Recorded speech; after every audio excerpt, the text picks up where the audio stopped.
Y la escritura nos dice que trataron de entrar en una provincia que se llamaba Bitinia, pero el Espíritu Santo les prohibió la entrada. Entonces, no sé cómo fue, pero así dice. Entonces dijeron, bueno, si no es Bitinia, vamos a intentarlo aquí en Asia. Y se fueron a Asia y tampoco pudieron, como que el mismo Espíritu Santo les dijo, aquí no. Entonces ellos, perplejos, llegaron a una ciudad que se llamaba Troas. Y en esta ciudad de Troas, que era ciudad puerto, estaba al lado del mar, ahí estaban ellos, y yo me imagino, perplejos y orando. Señor, ¿qué quieres que hagamos? Ya confirmamos a las iglesias, queríamos entrar allá y queríamos entrar allá y no nos permitiste. ¿A dónde quieres que vayamos? ¿Tú nunca has sido perplejo en cuanto a la dirección de tu vida? Algunos dicen, sí hermano, es mi pan cotidiano, ¿entienden? Nada más me voy al supermercado y no sé qué comprar. Pero la neta es, ellos ahí estaban en Troas y no sabían qué hacer.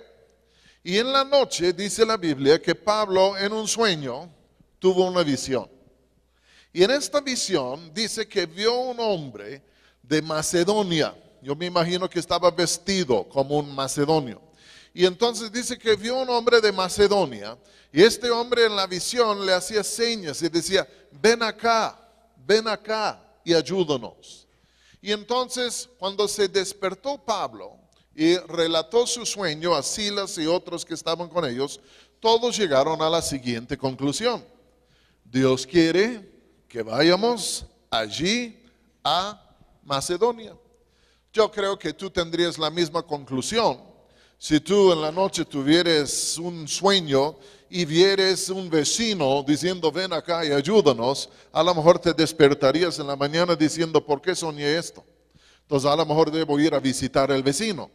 Y entonces ellos con esta visión que tenían del hombre de Macedonia que decía ven acá y ayúdanos, dice la Biblia que zarparon inmediatamente y se fueron, creo que llegaron a una ciudad, se llamaba Neápolis, que era puerto, y de ahí se subieron allá a lo que era la ciudad de Filipos. Porque el capítulo 16, todo lo que pasa en el capítulo 16 de los Hechos, se hace en la ciudad de Filipos. Filipos era una ciudad, una de las principales de la provincia de Macedonia. Y entonces ven esto, creen que Dios quiere que vayan a la provincia de Macedonia y van ellos y la primera ciudad a donde lleguen en la provincia de Macedonia era la ciudad que se llamaba Filipos. Digan conmigo, Filipos. Ellos llegan y ahí están y Pablo tenía un costumbre cuando evangelizaba. Y es que cuando llegaba a una ciudad nueva, por ser judío él, siempre buscaba la sinagoga de los judíos, porque casi en todas las ciudades antiguas había sinagoga de los judíos. Y él entraba en las sinagogas y comenzaba a predicar en las sinagogas, y cuando ya le echaron fuera, pues comenzaba a predicar a los gentiles, pero siempre el método era, primero vamos a la sinagoga. Cuando llegaron a Filipos, yo creo que comenzaron a buscar si hubiera sinagoga allá, pero no había. Entonces, pues estaban allá y de pronto alguien les ha de haber dicho que aunque no haya sinagoga en donde se reúnan los judíos en esta ciudad, hay un grupito de mujeres judías que se reúnan fuera de los muros de la ciudad junto al río todos los domingos, o mejor dicho, todos los días de reposo, el sábado. Y entonces cuando ellos se dieron cuenta que había un grupito de mujeres judías que se reunían fuera de la ciudad, ellos fueron a la reunión. Era una reunión de oración. Entonces ellos llegan allá, yo creo que las mujeres al ver a un rabino y luego otro de Jerusalén, pues eran muy impactados y les dieron lugar a que compartieron. Y entonces Pablo, como costumbre, comenzó a predicarles de Jesucristo. Que él había cumplido todo lo que los profetas dijeron, que él ya ha llegado, que él es el Salvador del mundo. Y la Biblia dice que estando él ahí predicando a este grupo, la Biblia dice que Dios abrió el corazón de una mujer que se llamaba Lidia para que atendiera a las cosas que Pablo decía. Esto a mí me dice algo, Yo puedo predicar el evangelio a todo el mundo, pero si Dios no les abre el corazón, yo no voy a lograr muchas cosas. Pero hay momentos que cuando estamos hablando con alguien y si tú evangelizas a muchas personas, te das cuenta que muchas veces estás hablando con una piedra, con una puerta cerrada, luces apagadas, no hay nadie en casa y tú sigues hablando y llega un momento como, ¡tring!, como que se les prende el foquito y ellos comienzan a entender lo que tú estás diciendo. Es Dios quien les está abriendo el corazón. Esto a todos nosotros nos pasamos. Yo me acuerdo, me hablaron por 2 años del evangelio y no tenía la más mínima idea de qué estaban hablando, pero un día me cayó el 20 y comencé a entender. Cristo vive, Cristo me, y como que de pronto comencé a entender las cosas. Dios estaba abriendo el corazón de esta mujer que se llamaba Lidia. Se lo abrió tanto que ella creyó en el evangelio. Y ella, al creer en el evangelio, se bautizó en agua. Y ella no solo se bautizó en agua, pero abrió su casa a Pablo y Silas, diciendo: si me hayan juzgado fiel al Señor, pues entonces vengan a posar en mi casa. Y entonces por fin Pablo y Silas y sus compañeros se fueron a alojarse en la casa de Lidia durante su estancia ahí en Filipos. Pero Dios le abrió el corazón, Dios le cambió su corazón. Cuando Dios nos abre el corazón es con el fin de cambiarnos el corazón. Entonces Lidia y los de su casa, ellos eran los primeros convertidos en lo que era la provincia de Macedonia, las primeras personas en convertirse en la ciudad de Filipos.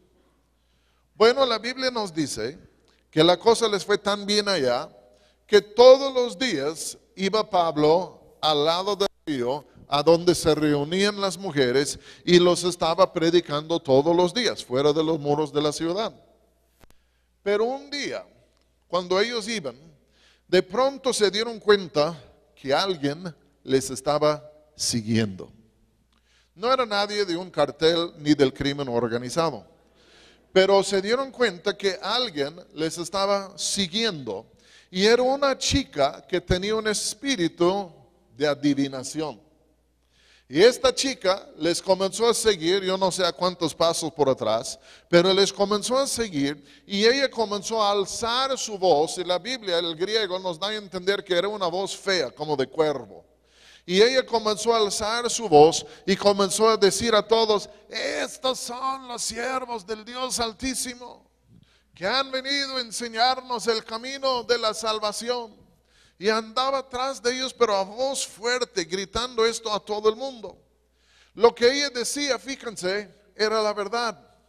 Pero como dijo un buen puritano, nunca hay que creerle al diablo, ni siquiera aun cuando habla la verdad. ¿Sí o no?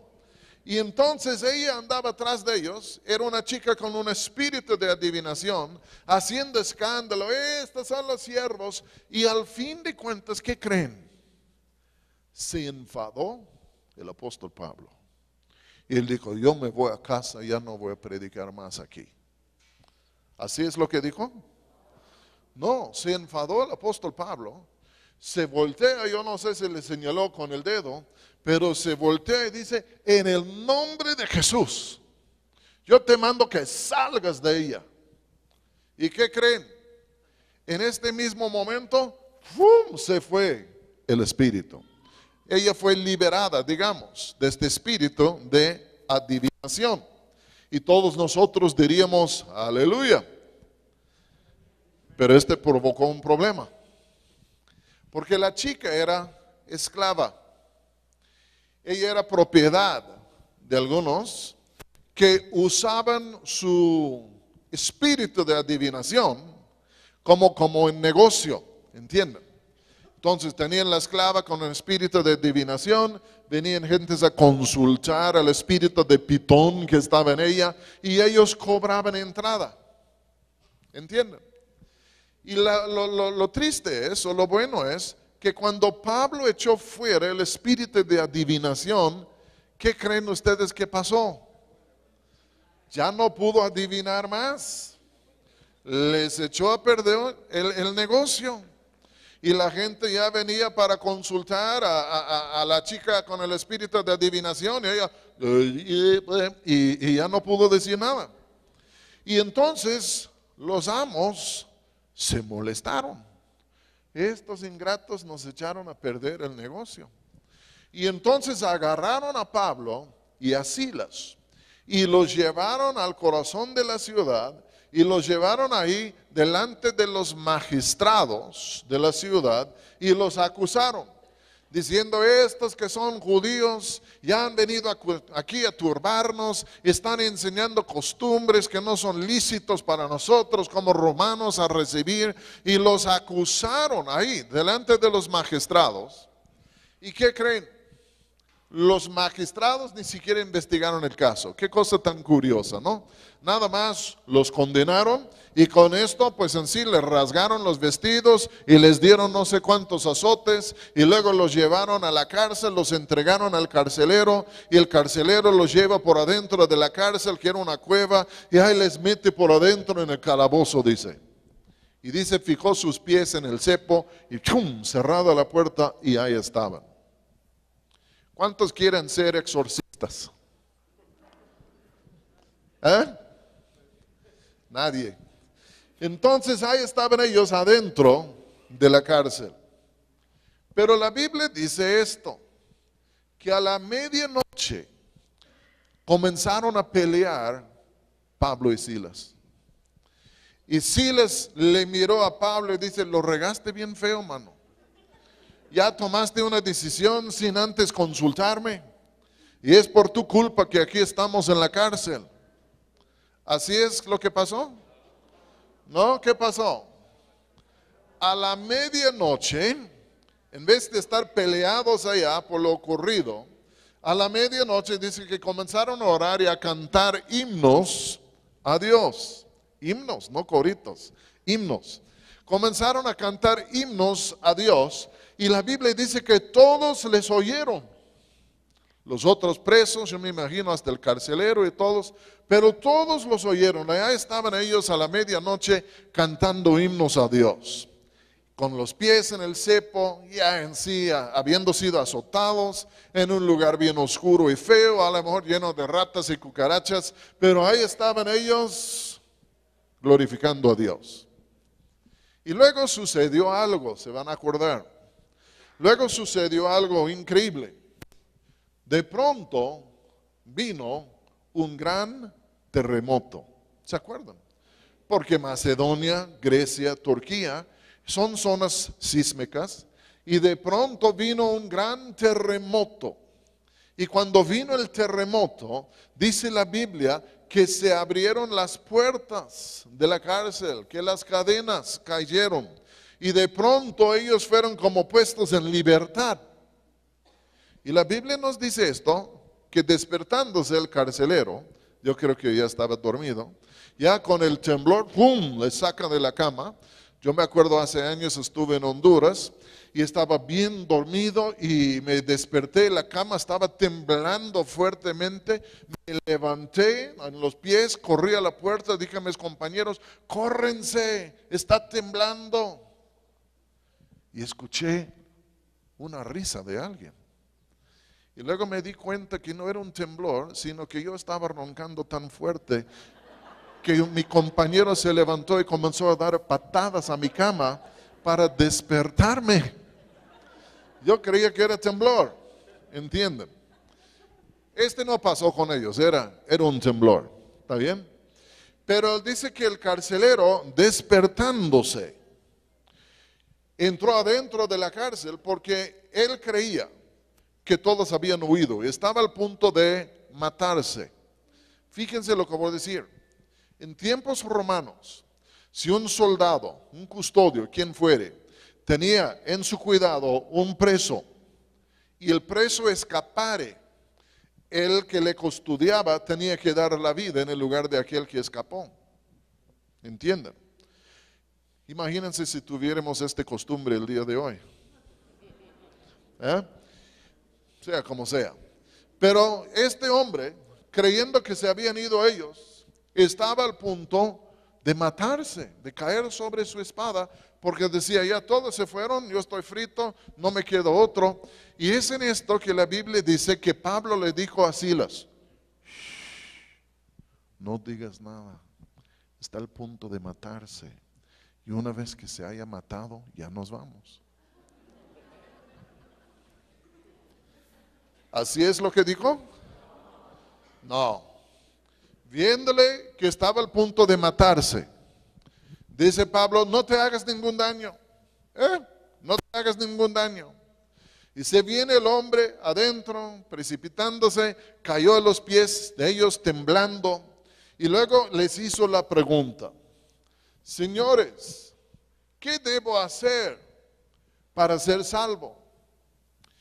Yo creo que bien puede ser que él hacía referencia a la salvación en Jesús, o puede ser que hacía referencia también al siguiente asunto, que le parecía que toda su vida se estaba derrumbando y ya no tenía salida, o que en un sentido el fin le había llegado. Yo no sé cómo haya sido la vida tuya, pero en mi vida, en los pocos años que tengo, yo he pasado algunos momentos en mi vida en donde yo he creído que el fin ya me llegó. No sé si captan lo que estoy diciendo. Puede ser el fin de tus finanzas, el fin de tu matrimonio, puede ser el fin de tu vida, puede ser el fin de tu carrera, puede ser el fin de como sea. Pero yo creo que todo ser humano, muchas veces en esta vida, sin fallar, todos nosotros llegamos a un momento en donde parece que ya no hay paso. Ya no podemos irnos por atrás y por delante no hay nada. Y ahí estamos en sí atemorizados, tristes, deprimidos y pensamos que el fin nos ha llegado. ¿Cuántos de ustedes han visto por lo menos a otra persona pasar por este proceso? ¿Cuántos de ustedes han pasado por este proceso? Y hasta uno dice, llegué al fin. Ya no hay vida. ¿Qué hago? ¿Qué hago? Y hasta que algunos se suicidan. Mi abuelo se suicidó. Tengo 2 tíos que se suicidaron. Yo vivo en Michoacán, que tiene el índice más alto del suicidio en toda la República Mexicana. Y yo digo, y estamos mirando a jóvenes. Y yo creo que llegan a un punto en la vida en donde se sienten que ya no hay esperanza, ya no hay vida, no hay nada para ellos. Y llegan a un fin. Y hasta se matan. Este hombre ahí estaba pensando, pues yo voy a perder todo porque los reos se escaparon y ya pues en sí. Y llega delante de ellos diciendo, señores, ¿qué debo hacer para ser salvo? Y este es un clamor que está en el corazón de muchas personas, porque sienten que están en sí, ya en un camino sin salida. Ya en un callejón sin salida, y ahí están y parece que todo viene por abajo y no tienen esperanza, y de todos modos en medio de todo esto siempre están diciendo, ¿qué debo hacer? ¿Qué puedo hacer? ¿Qué debo hacer para ser salvo? ¿Qué puedo hacer para salirme de este asunto económico? ¿Cómo salgo de esto? ¿Cómo salgo de esta situación de salud? Y es un clamor que está en el corazón de muchas personas. ¿Qué debo hacer para ser salvo? ¿Qué debo hacer para salir de esta situación? ¿Qué debo hacer para levantarme en medio de todo esto? Porque así somos, ¿sí o no? Llegamos al fin, no sabemos qué hacer y estamos rascando la cabeza. ¿Qué debo hacer? ¿Qué debo hacer? ¿Qué debo hacer? Y hasta algunos llegan a pensar no hay nada que puedan hacer y hasta que se suicidan. Pero Pablo y Silas dieron una respuesta a este hombre que era idónea, correcta y que sí era suficiente para su problema. Y la respuesta que ellos le dieron era esto: señores, ¿qué debo hacer? Bueno, te vamos a decir lo que debes hacer. Cree en el Señor Jesús y serás salvo tú y tu casa. Yo quiero decirles que Jesús es la esperanza del mundo. Y Jesús es la esperanza de la iglesia. Y yo sé que la gente oye el nombre de Jesús y que cada persona al oír el nombre de Jesús piensa en cosas diferentes. Yo quiero decirles que cuando oímos el nombre de Jesús, la primera cosa que debe pasar en nosotros es esto, que el nombre de Jesús debe infundir o dar a nacer esperanza en nosotros. Porque aunque todos los demás fallan y nadie más nos puede ayudar y estamos encañonados allá, de todos modos, ellos dijeron, cree en el Señor Jesús y tú serás salvo y toda tu casa. Porque en Jesús hay esperanza para nosotros.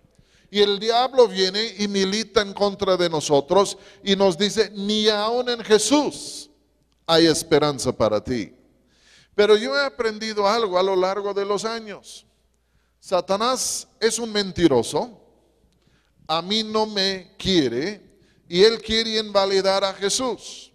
Y entonces en la hora más oscura que sea como sea, Jesús todavía es una esperanza para nosotros.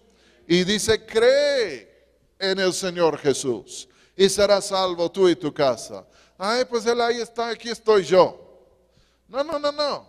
Hay que creer, hay que acercarnos. Siempre hay que tener cuidado con el espíritu que nos dice, ¿y por qué vas a orar? No te ha ayudado, no ha habido respuesta. ¿Por qué sigues orando? Porque les voy a decir algo, esta es la voz del diablo mismo. ¿Cuánto captan lo que estoy diciendo? Porque aunque le negamos a él nos va a negar, no nos va a negar. Él es el fiel, él es el verdadero. Y ahora el diablo quiere venir y cortarnos y hacernos pensar que ni siquiera en Jesús hay esperanza para nosotros. Pero vuelvo a decir, él es un mentiroso. Jesús es el verdadero y fiel. ¿Entienden? Y ahí está el hombre, parece que la cortina se está bajando sobre su vida, que ya no tiene remedio y aún hay un grito en su ser, señores, ¿qué debo hacer para ser salvo? Hay personas aquí, yo me imagino que se levantaron en la mañana hoy, Señor, ¿qué hago? La respuesta es esta, cree en el Señor Jesús y serás salvo tú y tu casa. Fíjense lo que voy a decir. Cuando creemos en Jesús, no estamos creyendo en un cuerpo de material didáctico de enseñanza. Estamos creyendo en una persona. Cuando creemos en Jesús, no estamos creyendo en la iglesia. Estamos creyendo en una persona que resucitó de los muertos. ¿Entienden? Cuando creemos en Jesús, no estamos hablando de tienes que reformar tu vida y ser mejor persona. No, estamos hablando de Jesús, el que resucitó de los muertos. No estamos pensando en una figura histórica que vivió hace 2000 años y murió como Julio César o Alejandro Magno. Estamos pensando en un hombre quien vivió hace 2000 años, pero resucitó de los muertos, que vive el día de hoy, que está más cerca que el aire que respiramos. No están diciéndole, creen en el cristianismo, no están diciéndole, hazte cristiano, no le están diciendo esta cosa, le están diciendo, cree en Jesús, aquel que fue crucificado, aquel que fue muerto, pero que ha resucitado de los muertos y él vive el día de hoy. Vamos a pensar, dice, cree en el Señor Jesús. Este nombre Jesús se refiere a su humanidad. Porque aunque era el Hijo de Dios, nació de la Virgen María y tomó a sí mismo nuestra humanidad. Un hombre igual como todos nosotros. Habiendo dicho esto, yo les hago una pregunta. ¿Cuántos de ustedes creen que nosotros sufrimos cosas que Él, o sea, nunca sufrió o que nunca sufrió al grado que nosotros sufrimos? ¿O no sería todo lo contrario? Él ha sufrido todo lo que sufrimos. y lo ha sufrido en un grado infinitamente mayor a lo que tú y yo sufrimos. Cuando dicen, cree en el Señor Jesús, no están diciendo, pues quiero que creen en alguien que no sabe nada de la vida humana. No quiero que están diciendo, queremos que creen en alguien ajeno a nuestra situación. Están diciendo, queremos que creas en un hombre que tomó la copa de lo que es la vida humana y la vació. ¿Entienden? Jesús vivió, pero Jesús ha sufrido todo lo que nosotros sufrimos, pero aún en escala aún mayor. Esto nos es benéfico, porque si creemos en Jesús y nos acercamos a Jesús, no vamos a estar acercándonos a alguien que no entiende nuestra situación, alguien que en sí está desconectado, sino que vamos a estar acercándonos a alguien que entiende perfectamente bien cuál es el problema nuestro, porque ya pasó por allá, pero no solo pasó por allá, sino que venció. ¿Entiende lo que estoy diciendo? ¿A cuántos de ustedes les gusta leer libros por alguien que dice cómo hacerse millonario? Y luego, terminando el libro, te das cuenta que el hombre que lo escribió es el hombre más peor en todo el mundo. O los que escriben libros, cómo tener un matrimonio exitoso y han sido divorciados 10 veces. O de cómo criar hijos felices y a gustos y tienen 10 hijos que los odian. Es una incongruencia, porque te hablan de las cosas, pero ellos no lo han hecho. Queremos leer libros por personas que yo fui esto y ya pues ahora hice, pero ya vencí, ya triunfé. Pues así es nuestro Señor Jesucristo. No vamos a sufrir nada en la vida que Él no ha sufrido, pero Él ha vencido en todo. Y si creemos en Él, estamos hablando con alguien que nos entiende, pero también estamos hablando con alguien que nos puede enseñar el camino y nos puede dar sabiduría para que nos levantemos. Buenos días. Hace 1 año y pico me operaron ahí en Médica Sur y ahí estaba yo un día sintiéndome muy triste. Ay, pobre de Roberto. Me operaron y ya me hicieron trizas y no sé cuántas otras cosas. Y estaba yo muy triste pensando, ay, me operaron. Y luego se me vino a la mente Jesús en la cruz, que lo golpearon y lo quebrantaron. Y yo dije, pues a mí nada más me operaron, pero a él le golpearon y lo quebrantaron y le hicieron pedazos. ¿Entienden? Y comencé a pensar más en Jesús, pues yo decía, pues aquí estoy, esta enfermera me cae mala y el médico, pues también le quiero agarrar a golpes, pero al fin de cuentas me comencé a pensar, todos estos me quieren ayudar, quieren que yo me componga, pero cuando Jesús estaba en la cruz del Calvario, nadie le quiso ayudar, lo querían matar. Y cuando se iba muriendo se burlaban de él. Y luego estaba pensando yo, pues Diosito aquí está conmigo.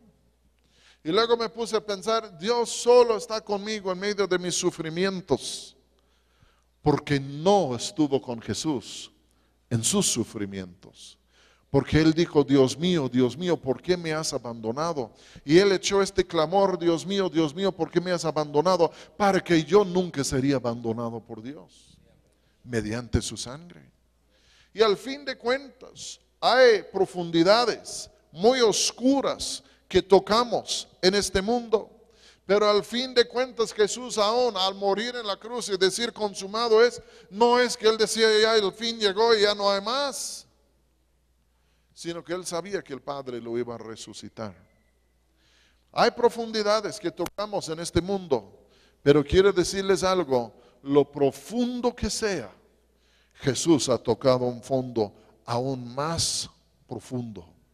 Y Él sabe lo que es de sufrir. Y si tú y yo nos acercamos a Él, sentiremos su compasión, porque Él compadece de los que sufren. Y Él puede puede venir en medio de nuestros sufrimientos y hasta, disculpen lo que le voy a decir, hacer un pequeño ajuste en nuestra actitud. Porque somos llorones, somos quejosos. La Biblia dice que Él no nos dará más que lo que podemos soportar. Pero yo he aprendido algo. Lo que yo creo que yo puedo soportar y lo que Él cree que yo puedo soportar son dos cosas. Y no sé por qué, pero Él cree que yo puedo soportar más que yo creo. Nada más me pisan la cola y yo comienzo a chillar y luego me volteo y viene un trailer y, ¡pum, pum! Y ya me planchó. Y digo, Señor, ¿qué pasó? Tú puedes. Tú puedes. Señor, ¿me vas a matar? No, no te voy a matar, nada más te voy a asustar. ¿Cuántos entienden lo que estoy diciendo? Estamos en las manos de Dios. Jesús es un refugio para nosotros. Pero no podemos enojarnos con Dios en cuanto a las circunstancias de nuestra vida. Lo vuelvo a decir. Pasan cosas y nos enojamos con Dios.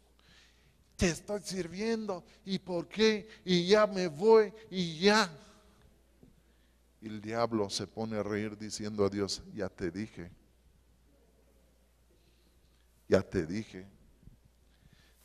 que si quitares tu mano y si lo afligieres, te maldeciría tu cara. Te dije. Si Dios nos permite sufrir, muchas veces es porque Satanás se ha acercado y ha dicho, déjame moler a esta persona y vas a ver que te maldice cara a cara. Y Dios mire y dice, nah, este es mi hijo, esta es mi hija. Y al fin de cuentas no va a pasar esto. Yo tengo confianza en ellos. Y lo que voy a decir, discúlpenme lo que voy a decir, pero muchas veces las cosas que sufrimos son una huella o la marca de la confianza que Dios tiene en nosotros. Porque la pregunta última, tras de todo sufrimiento, es esto: si le vamos a negar a Dios debido a nuestros sufrimientos, o si le vamos a confesar de todos modos a pesar de nuestros sufrimientos. Y si le confesamos a pesar de nuestros sufrimientos, un día tendrán su fin y saldremos como Job, restaurados y bendecidos. ¿Entienden? Pero todos nosotros pasamos por eso. Satanás es el acusador de los hermanos y de las hermanas. Y se dice, Dios, tú has bendecido a Abraham. Mira cómo está Abraham. Él te confiesa, pero mira todo lo que tú le has dado. Entonces déjame molerle tantito para que veamos. Dios dice, muélale. Y de pronto está Abraham, ay Dios mío, ¿qué pasó? ¿Qué pasó? Y pasa, ya saca un 10 en el primer episodio. ¿Entiendes? Y entonces se acerca el diablo y dice, nah, si me hubieras dejado molerle un poco más, ya mero le tenía. Nada más, ya 2, 3 más y ya te iba a negar. Ok. Y de pronto las tuercas se aprietan. ¿Entienden? Y ahí está uno dice, Diosito, yo creía que iba a salir de esto y ahora está peor todo. Dios dice, y lo interesante es, Dios no dice nada. Nunca has pasado por una situación, dice Dios, háblame, puro silencio. Y el diablo dice, te abandonó, ya no te quiere hablar, está molesto contigo. No, no se está probando. ¿Entienden? Pero es una batalla cósmica porque Satanás nos acusa, dice, déjame molerle, te va a negar. Y Dios dice, nah, yo conozco a este hijo, es un buen hijo, es agradecido, entendido. Este no me va a negar. ¿Entienden? Y pasando la prueba, recibimos la corona de vida, dice la Biblia. Yo creo que hay algunos que vienen a este mundo y otros que vienen en otro mundo, ¿entienden? Pero al fin de cuentas así son las cosas. Buenos días, ¿cómo están? Entonces, ¿cuántos dicen, Señor, aflígeme más? Nadie. Pero ¿cuántos quieren orar por al que está a tu lado? Muélale, Señor.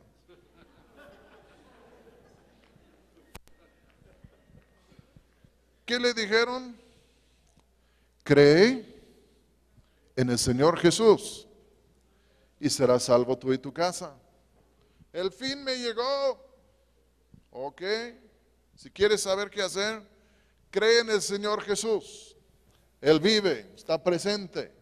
Él es ser humano igual como todos nosotros. Pero al decir cree en el Señor Jesús, esta palabra Señor, en este contexto, no se refiere tanto a autoridad, sino a divinidad. ¿Cuántos saben que Jesús es tanto hombre como Dios? Cuando tú y yo leemos el Nuevo Testamento, vemos la palabra Señor y pensamos en autoridad. Y tenemos razón, porque indica autoridad. Pero hay otro sentido tras de esto que es mayor. Ahora les voy a ver qué tan inteligentes son. El Antiguo Testamento fue escrito ¿en cuál idioma?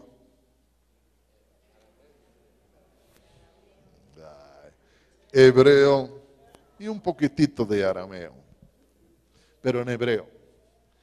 Pero 200 años antes de que naciera Cristo, en la ciudad de Alejandría, los judíos allá, que hablaban la mayoría de ellos griego, tradujeron el Antiguo Testamento del hebreo y el arameo. Lo tradujeron del hebreo y arameo al griego. Esta versión se llamaba la Septuaginta. Y esa fue en sí la versión oficial entre todos los judíos que vivían en lo que se llamaba la diáspora, fuera de Palestina. Cuando tradujeron el Antiguo Testamento del hebreo al griego, cuando llegaron, por ejemplo, al nombre de Dios, Jehová, no supieron exactamente cómo traducir esto. Entonces pusieron allá, en el lugar del nombre Jehová, pusieron ahí la palabra griega kurios, que quiere decir Señor. Cuando llegaron a la palabra hebrea, el nombre de Dios Adonai, pues, ¿cómo lo traducimos? Este no se va a traducir bien, Adonai. Entonces pusieron ahí la palabra kurios, Señor. Entonces, por los tiempos de Jesús, la palabra Señor tenía un significado mucho más allá de solo alguien que tiene autoridad. Quería indicar divinidad, un ser divino. Y cuando los discípulos comenzaron a llamarle a Jesús el Señor Jesús, no solo estaban hablando del hecho que el hombre Jesús tenía autoridad, pero estaban tirando a algo mayor. Que Jesús no solo era un hombre con autoridad, pero que también era Dios. ¿Cuántos de ustedes creen que Jesús, aunque es hombre, también es Dios? Él es Dios. Por eso celebramos la Navidad, ¿sí o no? Ya el nacimiento de Jesús, y ay, qué niño tan lindo, y los hombres magos, y no, es mucho más eso, es la encarnación. Es que vino la segunda persona de la Santa Trinidad, se vino a este mundo, nació de la Virgen María, no dejó de ser Dios al nacer, sino que tomó a sí mismo nuestra humanidad, y por eso en Él es una unión perfecta de humanidad y divinidad. Jesús es Dios. Cuando este hombre ahí estaba pensando que todo el mundo le iba a acabar y no sabía qué hacer, ¿qué le dijeron? Cree en el Señor Jesús y serás salvo tú y tu casa.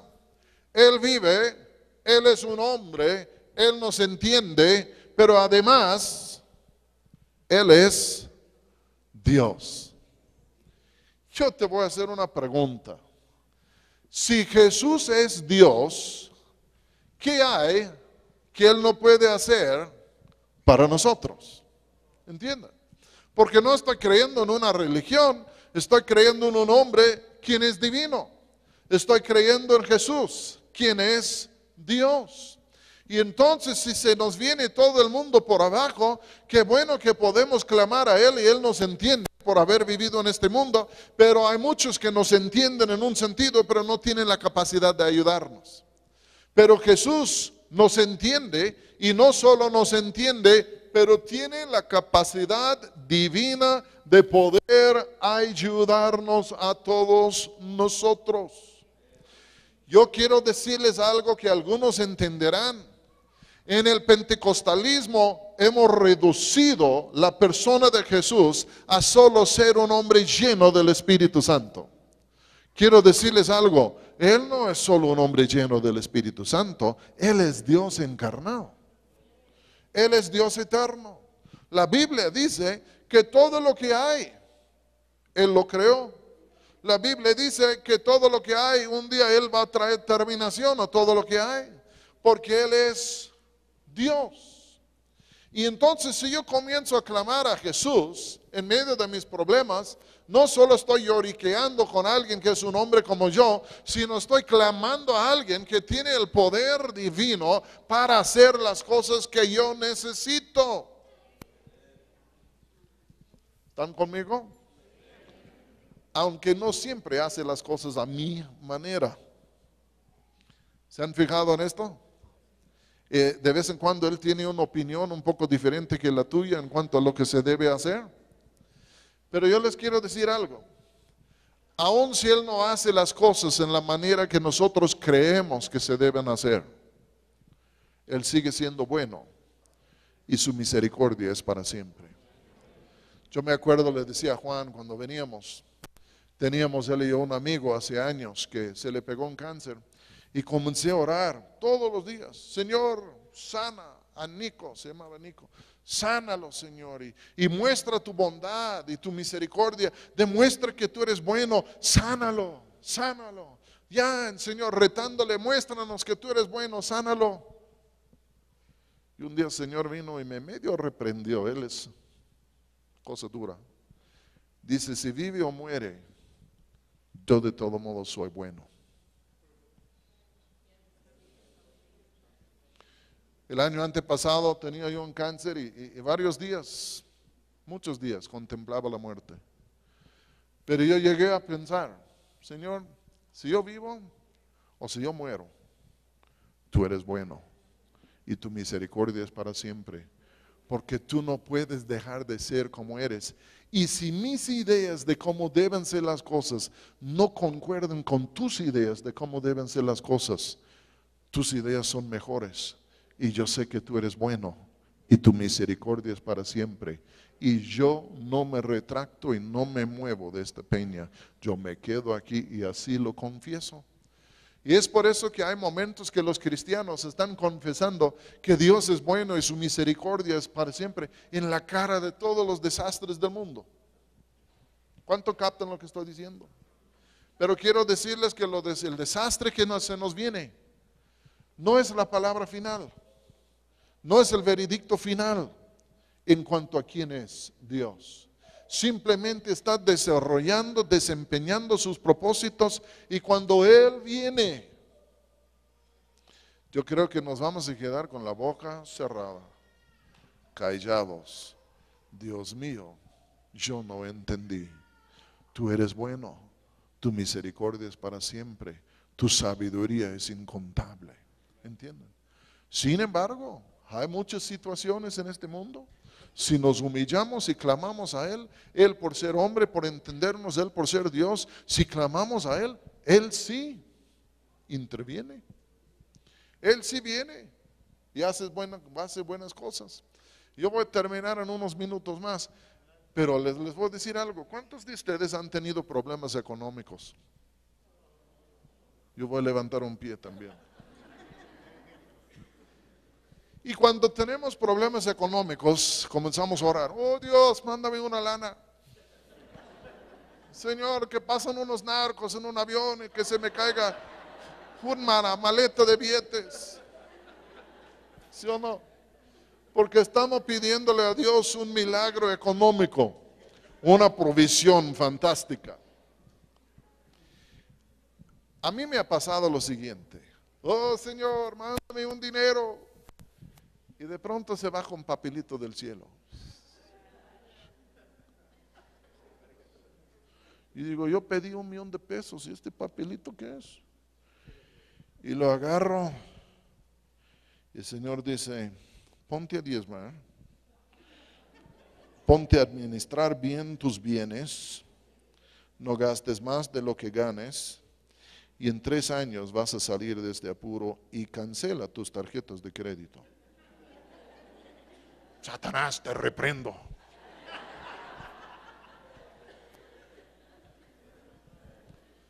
¿Nunca se han fijado que hay momentos que clamamos a Dios y queremos un milagro y nos manda un plan? ¿Cuántos prefieren tener el milagro? Porque somos flojos e indisciplinados. Pero Él nos manda un plan. Dios, mi matrimonio es un desastre. Esta mujer que me diste, como dice Adán, ya esta mujer que me diste, Señor, transfórmala. Que se levanta en la mañana transformada, nueva criatura. Cámbiala, oh Dios, ya no la soporto. Por favor, manda fuego. ¿No? Ya estás orando y...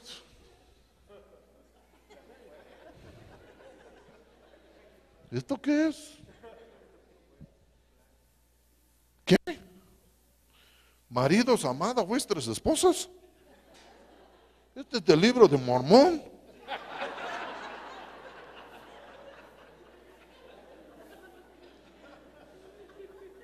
¿No? ¿Y qué pasa? Dios nos está queriendo cambiar. ¿Sí o no?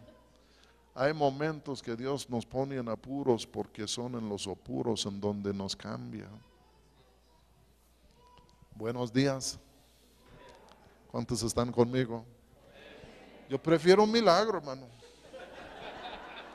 Un milagro. Yo voy a Guatemala con cash. Ahí voy a recibir mi milagro.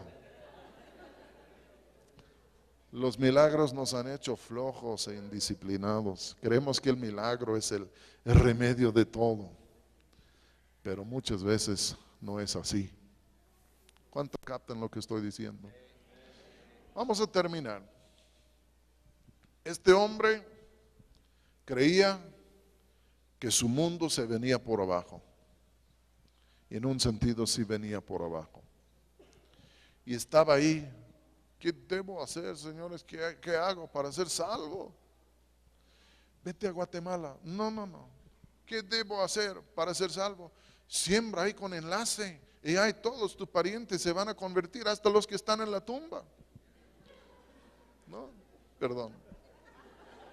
Hiciste tu pacto, no, perdón. ¿Fue para que tu perro resucitara o qué? Señor, ¿qué debo hacer para ser salvo? Cree en el Señor Jesús. No digo cree en ti mismo, no digo hazte más positivo, aunque muchas veces nos ayuda esto, pero puso un objeto a nuestra fe. Cree en el Señor Jesús, el que vive, que es hombre, que es Dios. Cree en Él y escucha lo que te dice y serás salvo tú y tu casa. Las cosas pueden cambiar. ¿Entiendan? Hay cambios que vienen en un instante, hay otros que se tardan 2, 3 años. ¿Entiendan? Yo les vuelvo a decir, ya mero termino porque quiero irme. Pero si me quiero ir a Morelia. Hace unos 20 años, un día me desperté y me daba cuenta que debía casi 200,000 pesos en tarjetas de crédito. Y cuando vi esto me quise desmayar. Y luego, Señor, mándame $1,000,000. Me mandó un plan. Pero en 3 años salimos. Me sirvió. Y ya cuando corté las tarjetas en medio, ¿cuántos saben que el banco no te da tarjeta porque el banco es buena gente? Creen que tú eres tonto, ¿entiendes? Y tú estás pagando el 44% de intereses, con esto estás cubriendo a todos los que no pagan, ¿no? El Señor me dice, corta las tarjetas que tienes y tíralas. Puro efectivo. Llamé a mi hijo y otro chico que vivía con nosotros. Dije, vengan aquí, chicos. ¿Ven esto? Ajá. ¿Ven lo que voy a hacer? Ajá. Digo, ya me metí muy profundo en esto y estoy cambiando las cosas. Porque podemos enseñar a nuestros hijos, ¿no? Pero ahí termino. Puede ser que hay alguien aquí que tú crees que el fin te ha llegado otra vez. Y ahí está, Señor, ¿qué debo hacer? La respuesta es, cree en el Señor Jesús y serás salvo tú y tu casa. No dejes que tus problemas te endurezcan el corazón. No dejes esto, que tu rodilla ya no se doble y que tu lengua ya no confiese. No dejes que la amargura te endurezca el corazón, sino cree en el Señor Jesús. Humíllate delante de Él, acércate a Él, clama a Él. Y Él dice, clama a mí y yo te responderé. Es su promesa. En la situación que sea, clama a mí y yo te responderé. Y no va a faltar alguien que en este momento que le da un codazo a su mujer dice, ¿ya escuchaste? ¿Te corresponde esta tarea? ¿Y tú, Brutus, qué? Hay días de emergencia nacional cuando tenemos que parar todo y traer a toda la familia, los hijos y todos, e invocar a Dios. Yo me acuerdo, pasé por una racha hace años en donde ya estaba con mi esposa, con mi hijo menor, y le dije, tenemos 200 pesos. Es todo lo que tenemos. Entonces voy a comprar unas tortillas y queso y pura quesadilla. Pero al fin de cuentas es todo lo que tenemos. Pero vamos a orar. No nos hace mal involucrar a los hijos en estos momentos en la oración. Porque si ellos claman, ellos también verán la respuesta del Señor. Y ellos dirán, mis papás me enseñaron a clamar a Dios en estos momentos. Y Él siempre respondía y también responderá a mis peticiones. ¿Listos? Hasta los nietos. Vamos a ponernos en pie.